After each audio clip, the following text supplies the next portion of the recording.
Our continuing coverage on Newsmax TV of America Votes 2016 rolls right along. And some numbers to report from Arizona for the Democrats with 1% of precincts reporting.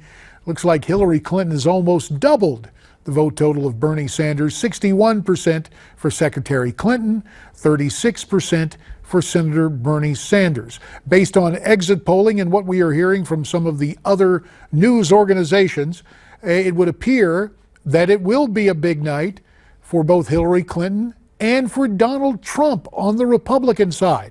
1% of precincts reporting in the GOP primary.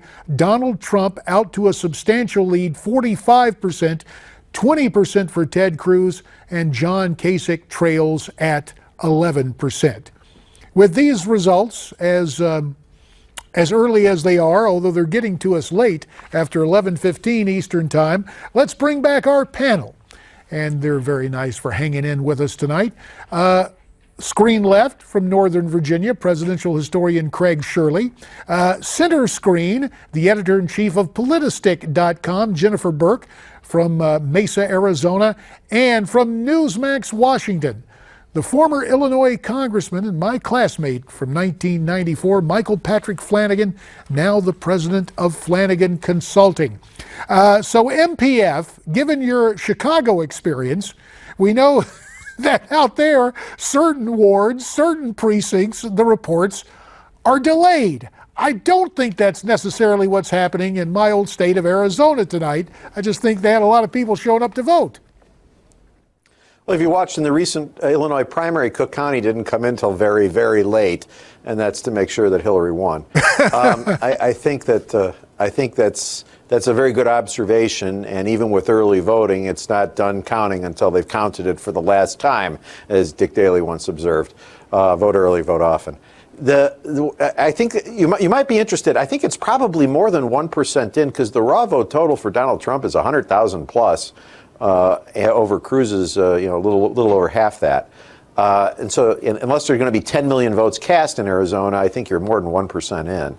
But I know you're reading the right thing. I'm just looking at raw vote totals here. I can give you the differentiation. We did have some, remember those votes by mail in the early votes? Some of those get counted, but technically in terms of the total of the precincts reporting, you had the early votes that are collected in a separate way and shape and fashion and form, as opposed to those JD, who voted I learned the something precincts. from you every time. Every time we talk, I learn something from you. And I always learn from you about the Chicago way, Michael Patrick Flanagan. Let's talk about the East Valley way out in Arizona. Jennifer Burke, who waited, how long was it this afternoon? You went over there to your polling place at like 1 o'clock. Is that the case? Yeah, about 1:20. We waited 2 hours and 10 minutes. Now that, as a citizen, had to make you feel good that people were willing to line up. And I understand it was a breezy day out there, so the thank goodness. Yeah, the 80 degrees wasn't too bad, huh?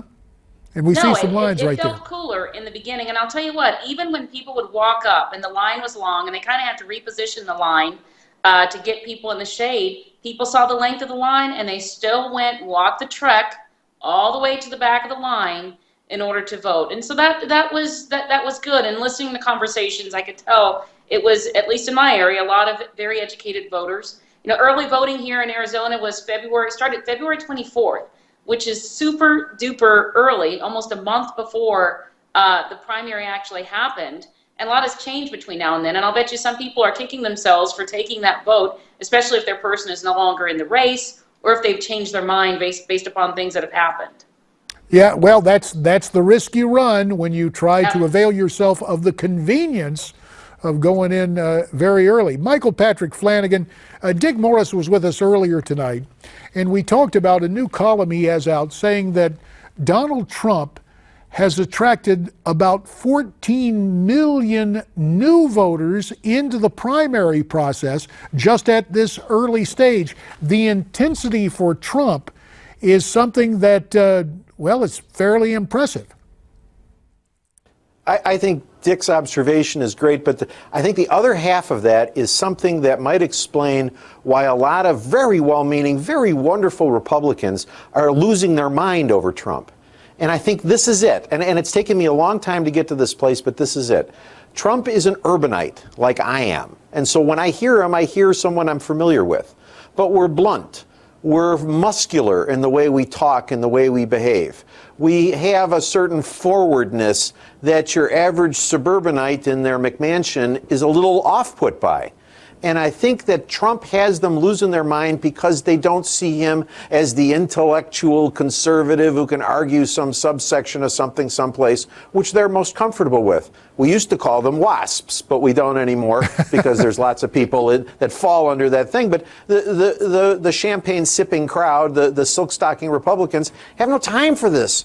And they see urban and they think Democrat. They think big city Democrat. Well, I think those big city Democrats are hearing Trump. Somebody speaks their language better than Hillary, and they're like, I can do this guy. Republicans could be competitive in cities if we can get over this, if we can get over ourselves and make the commitment. And I've said this for years, and I'll say it for years to come because no one will hear me when I do. No, but maybe everybody with Trump, is we can listening. finally go into the town. Everybody is listening, especially to a guy like you from the city of big shoulders, Chicago. Some big news to report.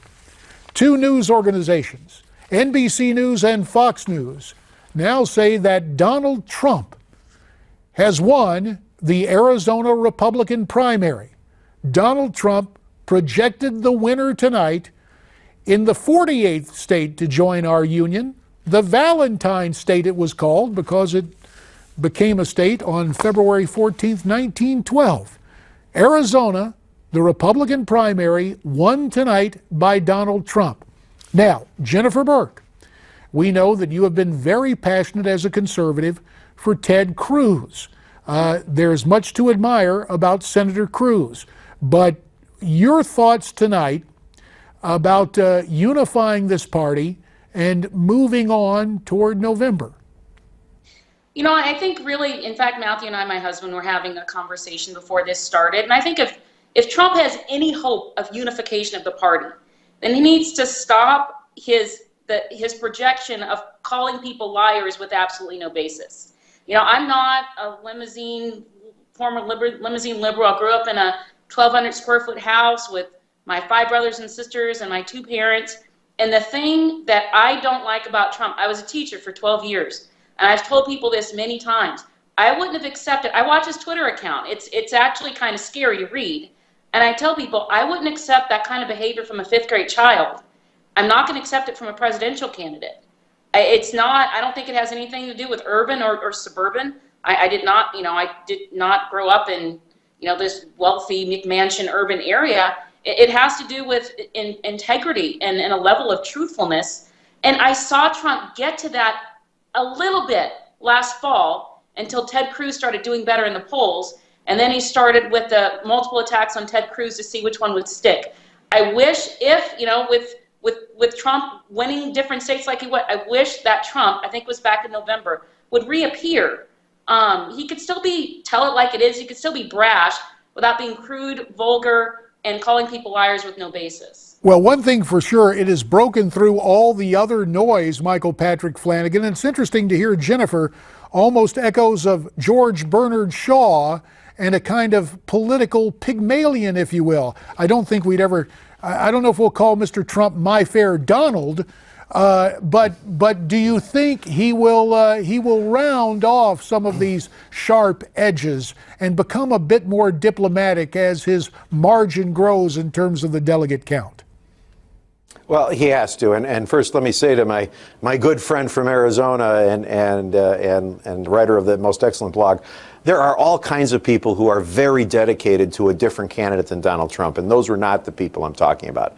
I'm talking the people who have this knee-jerk, oh my God, we cannot have this guy. Whoever is in line against him, I'm going to get for him. And that's what we used to call the establishment vote, and I don't think we can really call them that. I think that these are folks who just can't handle the kind of muscular noise that comes from urban candidates, and they get marginalized regularly as kind of kooky.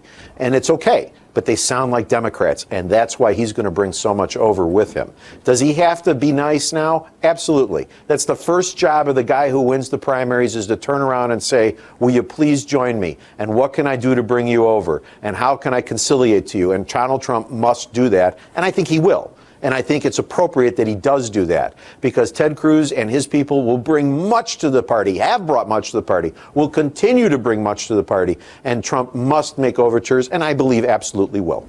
About a minute's left, Jennifer Burke. If you could give Mr. Trump a piece of advice tangibly tonight, as he has won the Arizona Republican primary, what would that piece of advice be, Jennifer?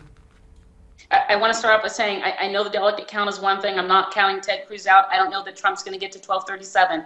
But my piece of advice to Trump would be let people know where you stand. I know you're attracting a lot of people just with your brashness and with the way that you say things on Twitter. And a lot of it, frankly, to some of us makes absolutely no sense.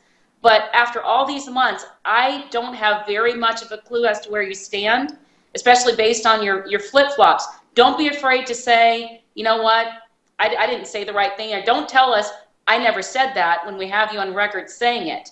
Be truthful, be honest with the people, because that way of being shows a level of respect for the voters that voters should expect from all candidates at any level. And we will have to leave it right there. Jennifer Burke from Mesa, Arizona. Michael Patrick Flanagan tonight from Newsmax, Washington.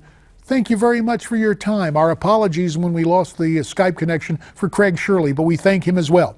Before we leave you, CNN now projects Hillary Clinton has won the Arizona Democrat primary. Full results on our parent website, Newsmax.com. We'll be looking for you tomorrow night at 8. Till then, stay brave, stay free, stay tuned, and thanks for watching.